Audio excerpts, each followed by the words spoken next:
Current affairs के notes आप लोग निकाल दीजिए।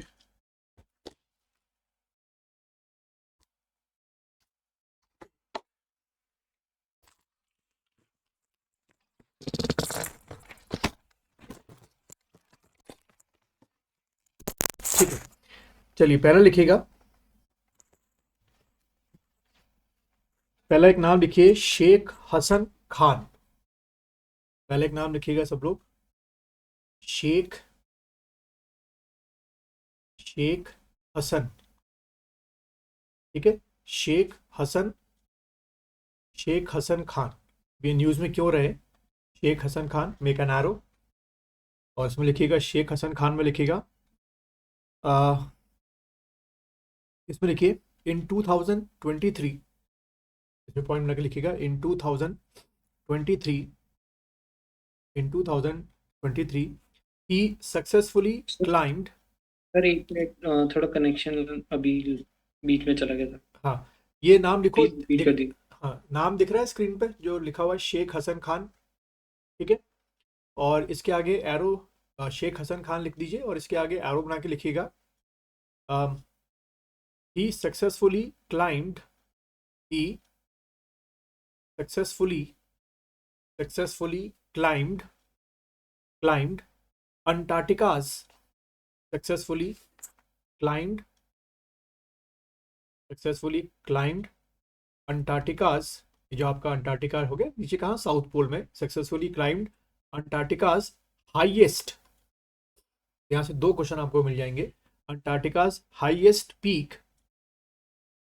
हाईएस्ट पीक, देखो भाई उसका नाम क्या है, Mount, highest peak Mount Vinson, Mount Vinson.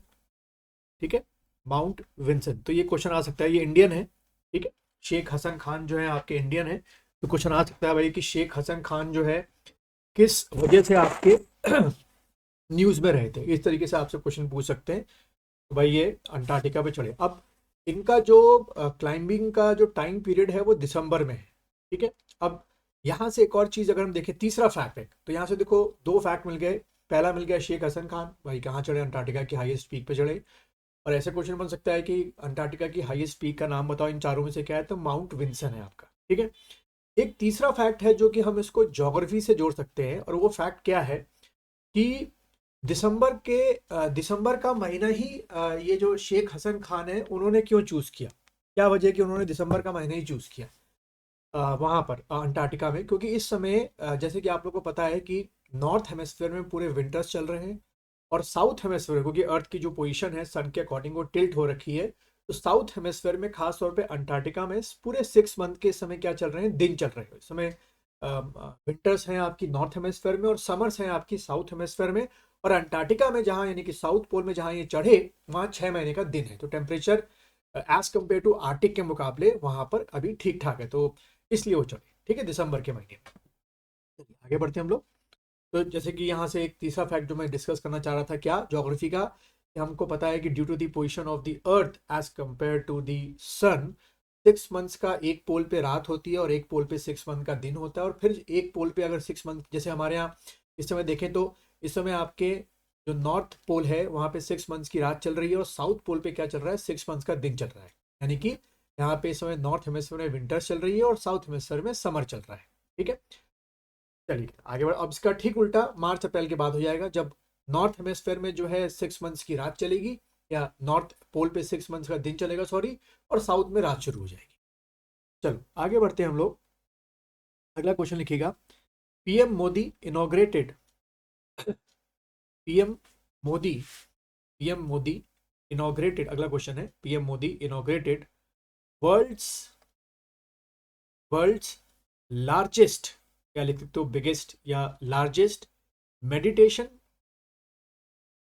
Meditation biggest या largest meditation centre, meditation centre, दुनिया का सबसे बड़ा ये है मेडिटेशन सेंटर।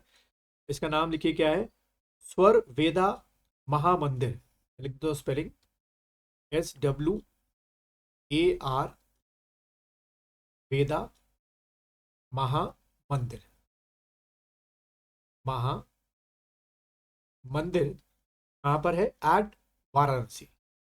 ठीक है, एट वाराणसी, एट वाराणसी। यहाँ से दो क्वेश्चन आपके अलग अलग बनेंगे आपके एग्जाम के लिए कि स्वरवेदा महामंदिर कहाँ पर है, तो आपने टिक करना है बनारस में है। और दुनिया का सबसे बड़ा लार्जेस्ट मेडिटेशन सेंटर कहाँ पर खुला है, तो बनारस के अंदर स्वरवेदा महामंदिर।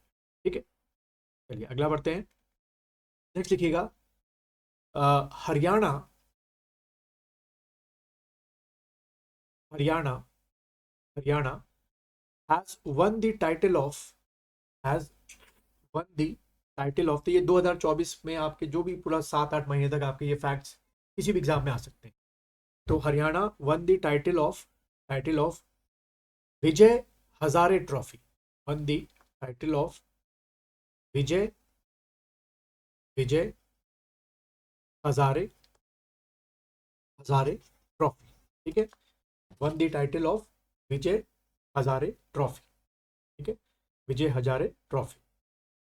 ठीक, लिख दिया विजय हजारे ट्रॉफी। अच्छा आगे बढ़ते हैं हम लोग।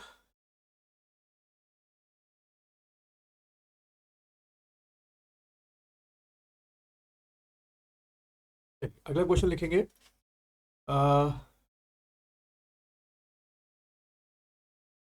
हाँ ये लिखिएगा बांग्लादेश। अगला क्वेश्चन लिखिएगा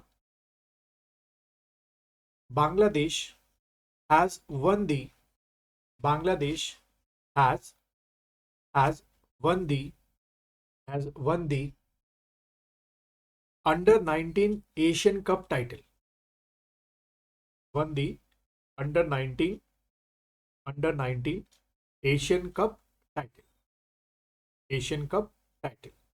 ठीक है, ये जो आपका है it is related to the cricket, है ना, ये लिख देना related to cricket, related to cricket.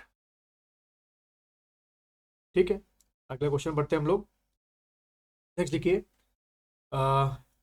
Andhra Pradesh in 2023, Andhra Pradesh in 2023, 2023 has been on top position।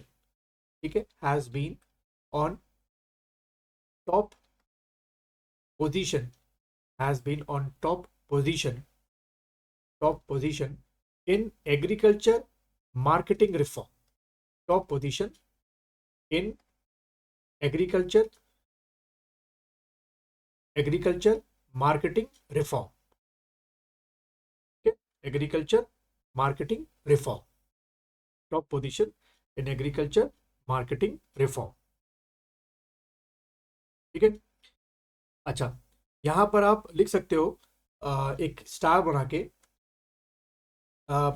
इस AMR यानी कि एग्रीकल्चर मार्केटिंग रिफॉर्म, ऐसे स्टार बना के लिख दो AMR, AMR has been introduce, has been introduce in states, हर स्टेट में होता है, has been introduce in state, has been introduce in state, in state under the Atmanirbhar Bharat अभियान, अंडर द आत्म आत्मनिर्भर भारत अभियान के अंदर में इंट्रोड्यूस किया गया, अंडर द आत्मनिर्भर भारत अभियान, आत्मनिर्भर भारत अभियान। ठीक है, एक तरीके आप कह सकते हो कि मंडी सिस्टम जो है जिससे ज्यादा फार्मर्स को क्या मिले, आपका प्राइजेस मिले आपके एज कम्पेयर टू जो उनको नहीं मिला करते थे, उस तरीके को प्रमोट कर रहे हैं। ठीक है, क्या इसमें अभी इतना ड्रिल नहीं आएंगे, बस इतना याद रखना कि AMR में यानी कि एग्रीकल्चर मार्केटिंग रिफॉर्म में 2023 में टॉप पोजीशन पे कौन रहा, तो आपने आंध्र प्रदेश टिक करके आना है। बहुत लंबा चौड़ा AMR का, बट अभी नहीं लिखता। चलिए आगे बढ़ते हैं। देखिए अकॉर्डिंग टू IMF रिपोर्ट, अगला क्वेश्चन है according to IMF report, according to IMF report, IMF क्या हो गया, इंटरनेशनल मॉनेटरी फंड। ठीक है, according to IMF report, IMF report the share of India, the share of India in global development, the share of India, ये आ सकता है question, the share of India in global, in global development in global development is 16%। ठीक है, जो global development जो total overall economy चली है, economy हुई है, इज 16% ओवरऑल में, सब चीज मिलाकर। खाली खाली इकोनॉमी का ना लेके पूरा वेलफेयर हो गया, मैन पावर हो गया, जैसे हमारे तो काफ़ी लोग बाहर काम करने जाते हैं, हम काफ़ी चीज़ें बाहर बेचते हैं, एक्सपोर्ट इम्पोर्ट हो गया, सब मिलाकर ग्लोबल डेवलपमेंट में इंडिया का जो शेयर रहा वो क्या रहा आपका 16% रहा। ठीक है, ये आपका कौन कहता है भाई, इंटरनेशनल मॉनेटरी फंड कहती है। ठीक है, अच्छा यहीं से एक आईएमएफ के बारे में लिख लो, छोटा सा स्टार बना के लिख डालना आईएमएफ, शायद पूछ ले, लिखिएगा स्टैब्लिश ऑन 27 दिसंबर 1945। एक तो ये लिखो स्टैब्लिश ऑन 27 दिसंबर 1945। ठीक है, 1945। फिर एक और चीज लिखो इसमें, टोटल मेंबर, आईएमएफ में कितने मेंबर है, टोटल मेंबर, ये पूछ लेते हैं कई बार पीसीएस एग्जामों में, टोटल मेंबर 190। कई बुक्स में 189 भी लिखा हुआ है, पर मैं स्टैंडर्ड देख के चल रहा हूँ, 190 आपका है, 190। ठीक है, फिर इसका वो लिख दो एमडी, मैनेजिंग डायरेक्टर इस समय कौन है, क्रिस्टीना,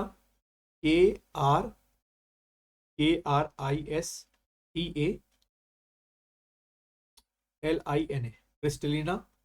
ठीक है, और डिप्टी एमडी, ये खास है हमारे लिए जानना, डिप्टी एमडी जो डिप्टी मैनेजिंग डायरेक्टर है वो भाई कौन है हमारा, ये गीता गोपीनाथ।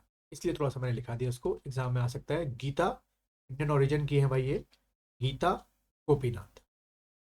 ठीक है, गीता गोपीनाथ, गीता गोपीनाथ। तो आईएमएफ अगर ऐसी रिपोर्ट हमारे बारे में दे रहा है तो कहते हैं कि जब भी ऐसी रिपोर्ट्स आती हैं तो किसी भी कंट्री के लिए क्या कह सकते हो कि एक positive economically way of point of view से एक पॉजिटिव हमारी इमेज जो है वो अच्छी खासी क्रिएट हो रही है। ठीक, चल अगला बढ़ते हैं हम लोग,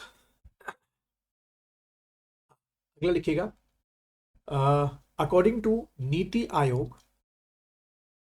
ठीक है, according to NITI Aayog, according to NITI Aayog in India Maharashtra, in India Maharashtra has the largest economy out of 28 states. Maharashtra has the largest economy. Maharashtra has the largest economy out of 28 state. Out of 28 state. And after that, Uttar Pradesh. And after that, Uttar Pradesh has the second largest economy. पूरा लिख लो. And after that, Uttar Pradesh, क्योंकि population सबसे ज़्यादा उसकी है. And after that, Uttar Pradesh has the second largest economy out of 28 states. तो महाराष्ट्र में इसीलिए कहते हैं कि जो पर कैपिटा इनकम है उस वो भी बहुत ज़्यादा ही है सब और अगर स्टेट के मुकाबले अगर आप कंपेयर करोगे, क्योंकि वहाँ पे इंडस्ट्रियलाइजेशन बहुत ज़्यादा है, पोर्ट्स की फैसिलिटी बहुत ज़्यादा है, इस वजह से वहाँ पे जो इकोनॉमिक एक्टिविटी होती है वो और स्टेटों के मुकाबले क्या होती है, ज़्यादा होती है। तो एज जो है कि ये सारी चीज़ें भी क्या होंगी आपकी, ज़्यादा होंगी। तो क्वेश्चन अगर आएगा भाई नीति आयोग के अकॉर्डिंग लार्जेस्ट इकोनॉमी वाला स्टेट इन चारों में से कौन सा है, आपको महाराष्ट्र देंगे, यूपी देंगे, दिल्ली देंगे, हरियाणा देंगे, तो आपने टिक करना है महाराष्ट्र। ठीक है, यहीं से आप सबको मेरे ख्याल से पता होगा नीति आयोग का फुल फॉर्म क्या होता है, क्योंकि ये भी कई बार पीसीएस पूछ लेते हैं। नीति आयोग का फुल फॉर्म क्या, अगर नहीं पता है तो लिख लो भाई, national institution for transforming India. ठीक है, national institution for transforming India. ठीक है, ट्रांसफॉर्मिंग इंडिया। और दूसरा क्वेश्चन जो बेसिक है, कई बार पूछ लेते हैं कि ये कब से आया, मतलब एक्टिवेट कब से हुआ, तो आपको ध्यान में रखना है जनवरी 2015। ठीक है, यानी कि इसके पहले का जो प्लानिंग कमीशन था उसको डिसॉल्व कर दिया गया और ठीक 1 जनवरी 2015 को इसको एक्टिवेट किया गया। तो ये भी कई बार पूछ लेते हैं, अब हम कई बार रिवाइजन करते नहीं है तो कई बार कन्फ्यूजन हो जाता है। और पीसीएस जैसे एग्जामों में तो आपको जहाँ के 14, 15, 16, 17 सब पास की डेट दे देंगे। भाई आपने रट्टा मार लेना है कि नीति आयोग कब गवर्नमेंट ऑफ इंडिया ने क्रिएट किया था, 1 जनवरी 2015 को आपका क्रिएट करा, instead of what, planning commission. और यहीं से हम देख लेते हैं, एक और चीज लिख लेते हैं जो एग्जाम में आ सकता है कि इसके वाइस चेयरमैन कौन है इस समय, क्योंकि ध्यान रखना चेयरमैन हमेशा प्राइम मिनिस्टर ऑफ इंडिया होते हैं। इसके जो वाइस चेयरमैन है वो कौन है, वो लिख दीजिए वाइस चेयरमैन सुमन बेरी। वाइस चेयरमैन जो है इस समय नीति आयोग के वो हैं आपके सुमन बेरी। एक तो ये क्वेश्चन पूछते हैं भाई वाइस चेयरमैन बताओ नीति आयोग के कौन है, तो सुमन बेरी नाम याद रखना। और सीईओ, दो पोस्टों हमेशा लगातार चेंज होती रहती है कि सीईओ कौन है नीति आयोग के, तो सीईओ लिख लो चीफ एग्जीक्यूटिव ऑफिसर, इस समय आपके सुब्रमण्यम। ठीक है, सुब्रमण्यम, SUBRA, सुब्रमण्यम। ठीक है, सुब्रमण्यम। सुमन बेरी नाम याद रखना वाइस चेयरमैन, और सीईओ जो है वो आपके सुब्रमण्यम आपके साथ हो गए। ठीक है, चलिए आगे बढ़ते हैं हम लोग। नेक्स्ट क्वेश्चन की तरफ बढ़ेंगे।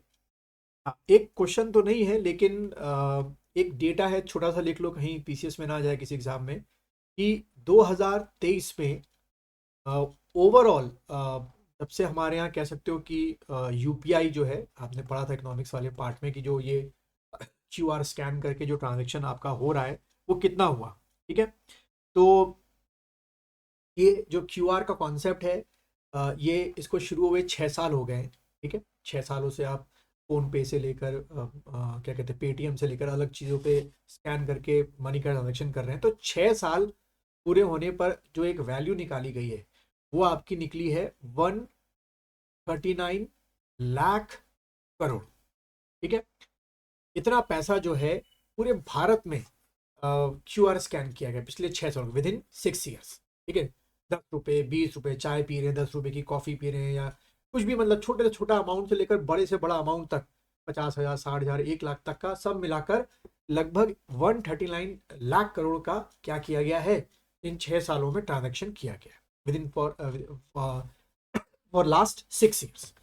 तो ये क्वेश्चन शायद बन जाए कि for last 6 year according to the कहते हैं आरबीआई, कितना मनी का ट्रांजेक्शन किया गया थ्रू क्यूआर स्कैन और यूपीआई स्कैन। तो एक फिगर आपकी दे रखी होगी 139 लाख करोड़, ये आपको ध्यान में रखनी है। ठीक है, तो ये अच्छी बात इसलिए भी है क्योंकि शायद इसी वजह से हम लोग आगे चल के जो डिजिटल करेंसी वाला कॉन्सेप्ट है कि आरबीआई की, मैंने उस दिन पढ़ाया था पिछली बार, बिटकॉइन और इन सबको रिप्लेस करने के लिए आरबीआई खुद की डिजिटल करेंसी लॉन्च करेगा, और जो रुपए अभी आपके हैं मार्केट में जो ये नोट चल रहे हैं शायद ये धीरे धीरे विड्रॉ होने शुरू होंगे। तो हम स्कैनिंग कर रहे हैं तो अच्छी बात है ये। चलिए आगे बढ़ते हैं हम लोग। नेक्स्ट क्वेश्चन लिखिएगा, एक नाम लिखिएगा पूनम खेत्रपाल। पूनम खेत्रपाल, AHETRAPAL, खेत्रपाल, पूनम खेत्रपाल। ठीक है, पूनम खेत्रपाल, इसमें लिखिएगा पूनम खेत्रपाल क्यों न्यूज में रही, लिखिएगा एरो बना के, awarded awarded Bhutan's prestigious, awarded Bhutan's prestigious, को इन्वर्टेड कॉमा में करना, भूटान प्रेस्टिजियस, फिर अवार्ड का नाम ना पूछ लें आपसे, national order, Bhutan prestigious national order of, national order of merit, gold medal, ये उनको दिया गया है, gold medal, national order of merit gold medal. ठीक है, गोल्ड मेडल। ठीक, इसकी वजह ये रही कि ये जो है WHO की रिप्रेजेंटेटिव है, और भूटान में जो है कोविड के दौरान और उसके बाद भी जो है इन्होंने बहुत इम्पोर्टेंट रोल जो है वो आपका प्ले किया है। तो इस वजह से जो है इनको क्या किया गया है, ये काम सौंपा गया, और साथ में भूटान पे बहुत बड़े लेवल में आपके मीजल्स और रुबेला, ठीक है, ये दोनों डिजीज याद रखना आपकी, MEASLES, मीजल्स एंड आपका रुबेला, बहुत केसेस आते थे भूटान में। तो मीजल्स और रुबेला का जो है बहुत बड़े लेवल पे जो है वो क्या करवाया है, आपका वैक्सीनेशन करवाया है। तो उस वजह से भी WHO का एक गुडविल बनी बहुत अच्छी तरीके से, और भूटान ने फिर इनको ये आपका क्या दिया, आपका मेडल दिया। ठीक है, चलिए आगे बढ़ते हैं। भूटान को एक बार, वैसे तो नहीं है, लेकिन एक असाइनमेंट मैं आप लोगों को दे रहा हूँ, उसको एक बार देख लेना, शायद एग्जाम में ना पूछ लें। थोड़ा हटके है इससे, वो है आपका लिस्ट ऑफ डैम्स इन भूटान। ठीक है, एक तैयार कर लेना, लिस्ट ऑफ मेजर डैम्स, सारे डैम है, लिस्ट ऑफ मेजर डैम्स इन भूटान। ठीक है, लिस्ट ऑफ मेजर डैम्स इन भूटान। और दूसरा एक चीज़ आप लोग याद रखेंगे कि ये जो आपके मेजर डैम्स बने हैं, इनमें आपको सर्च करना है जिसमें इंडिया ने वो किया हो, फाइनेंशियल हेल्प की हो, प्लस मैन पावर प्रोवाइड करे हो, उसको आप लोगों को एक तैयार रखना, मतलब एक लिस्ट तैयार कर लेना, कई बार एग्जाम में पूछ लेते हैं। ठीक है, वैसे तो आप सर्च करने जाओगे तो बहुत सारे डैम्स आपको मिलेंगे भूटान में, जैसे हमारे यहाँ इतनी सारी हिमालयास पे हमने डैम्स बनाए, वैसे वहाँ भी बनाए गए हैं। लेकिन आपको ध्यान रखना है कि हमारे यहाँ वैसे देखा जाए तो 90% आपको डैम्स वहाँ पे भूटान पे जो मिलेंगे उसमें इंडिया का भी फंडेड है, या हमारी मैन पावर यूज हो। चलिए एक तैयार कर लें थोड़ा सा ना। चलो अगला बढ़ते हैं, नेक्स्ट क्वेश्चन लिखिए।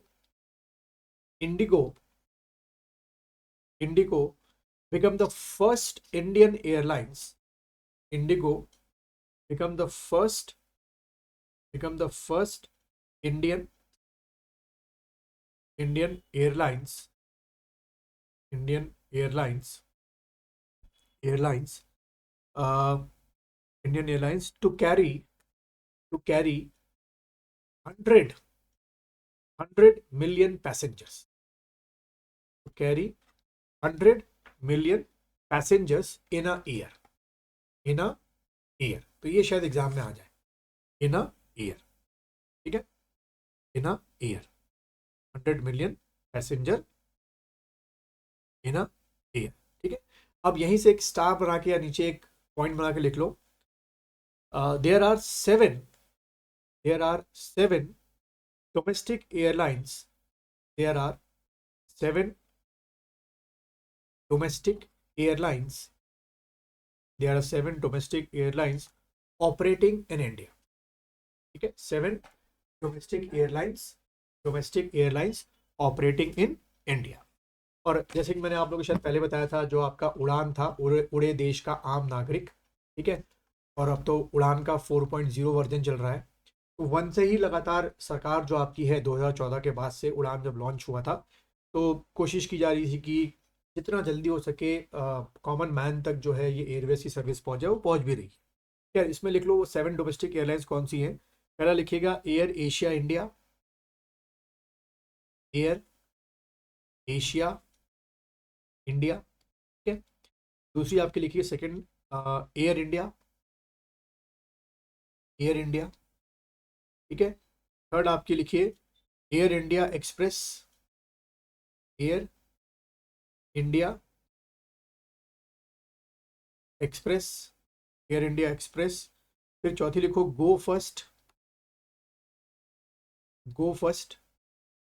फिर पांचवी लिखिएगा इंडिगो, जिसकी अभी हम बात कर रहे थे, इंडिगो।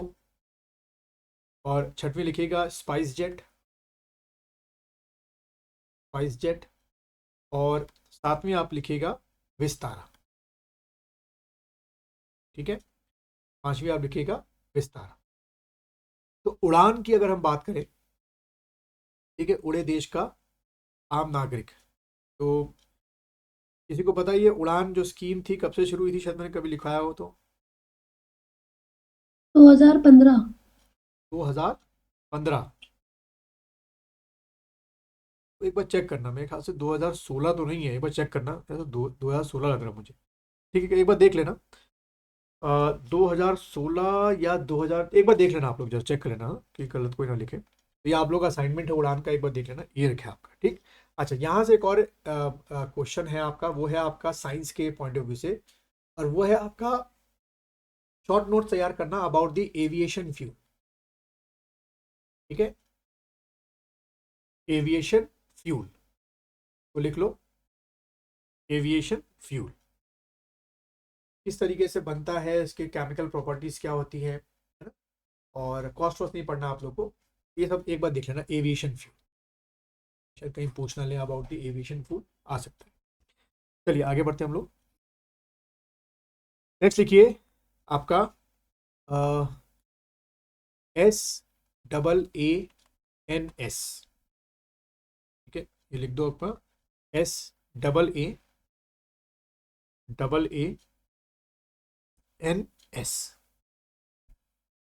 अब इसका फुल फॉर्म लिखो, SAANS का फुल फॉर्म लिखिएगा क्या है। इसका फुल फॉर्म है सोशल अवेयरनेस, तो लिख लो सोशल अवेयरनेस एंड एक्शन, तो लिखिएगा social social awareness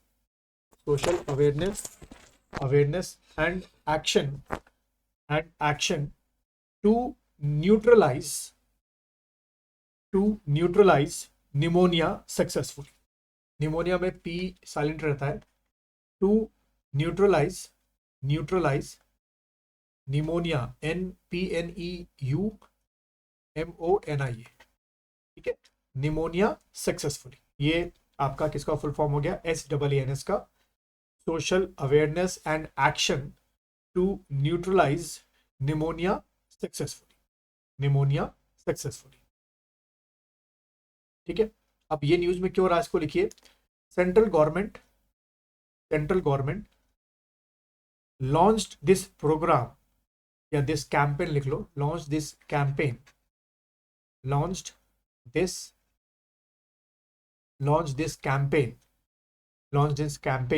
in Manipur. वहां पे शुरू किया, तो शायद एग्जाम में पूछ लिया भाई कि सांस जो है SAANS नॉर्थ ईस्ट के किस स्टेट में 2023 में स्टार्ट हुआ, तो आपने टिक करके आना है मणिपुर में, ठीक है। वहाँ निमोनिया के केसेस को हैंडल करने के लिए ये जो प्रोग्राम है ये आपका जो है वो शुरू किया, ठीक। चलिए आगे बढ़ते हैं हम लोग। नेक्स्ट लिखिएगा, इन 2024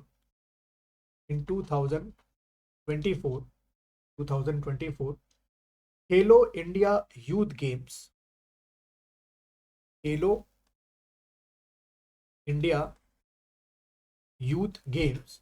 खेलो India youth games going to organized in Tamil Nadu, ठीक है, going to organized in Tamil Nadu, फिर अगला लिखिएगा। नेक्स्ट आपका ये है पाथ PAAT पाथ मित्रा या मित्र, पाथ मित्र, इसमें लिखिए app launched by ministry of textile, एक ऐप है आपकी, app launched by ministry of textile for jute farmers,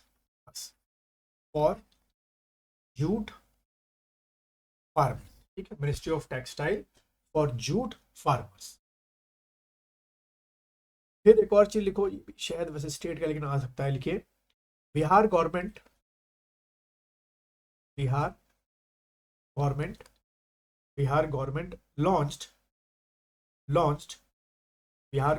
launched mission investigation @75,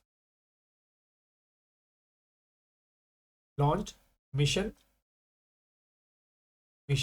investigation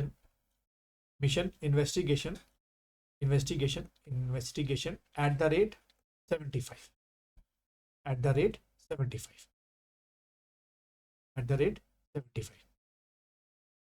ठीक है।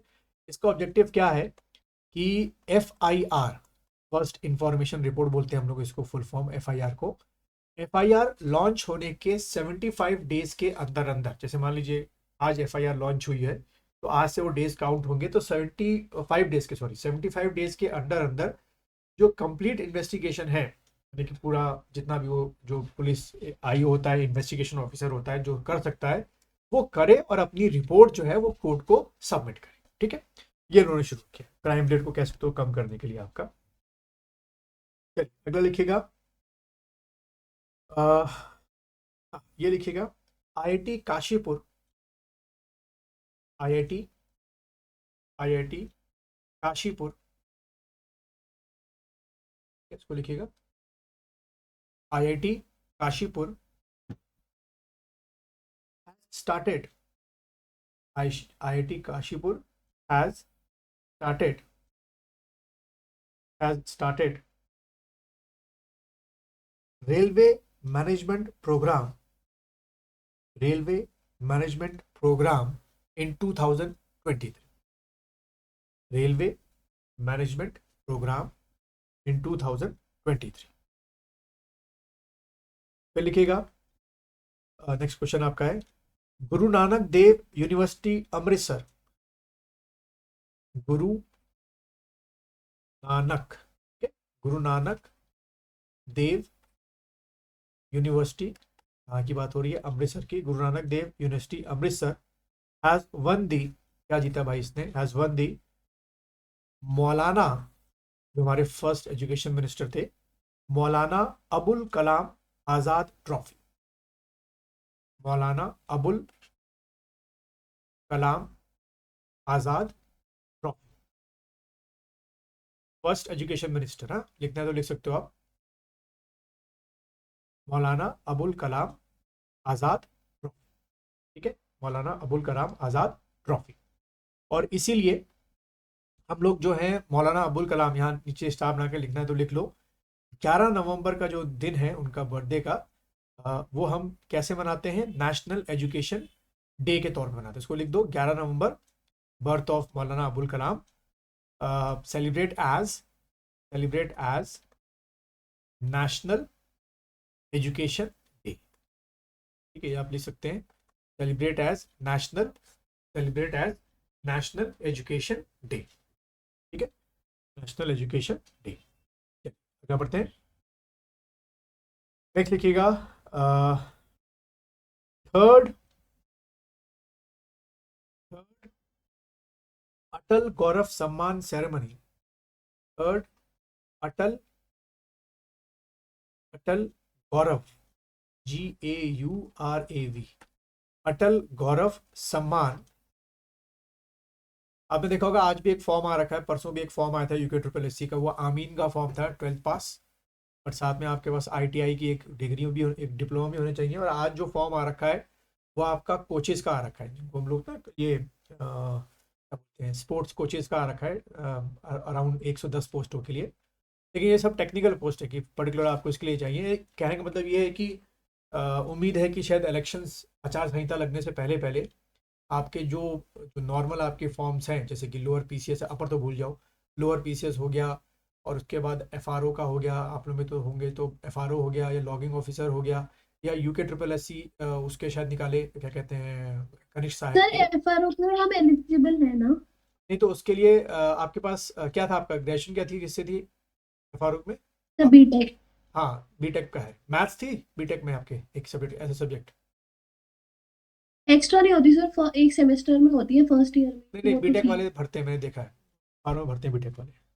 अच्छा, तो हाँ, FRO के लिए एलिजिबल है, तो वो फॉर्म आ जाए। और लॉगिंग सबसे अच्छा तो लॉगिंग वाला है, उसका तो पे स्केल सीधा ACF के बराबर का है।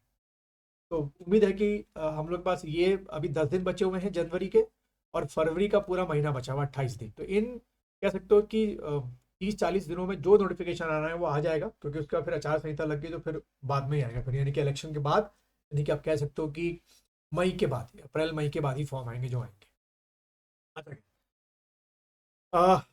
आगे बढ़ते हैं हम लोग। और सर ये ARO का रिजल्ट कब आएगा? देखो अब कब आता है, पहले तो अभी इसको आएगा ना, EO का आएगा, एग्जीक्यूटिव ऑफिसर का, आपका उसका था ना, क्या कहते हैं, नगर निगम का, पहले इसका आएगा रिजल्ट, और फिर उसके बाद RO का आएगा। तो मेरे हिसाब से RO का ये हमारा जनवरी चल रहा है ना, फरवरी में आएगा, उससे पहले तो नहीं आएगा।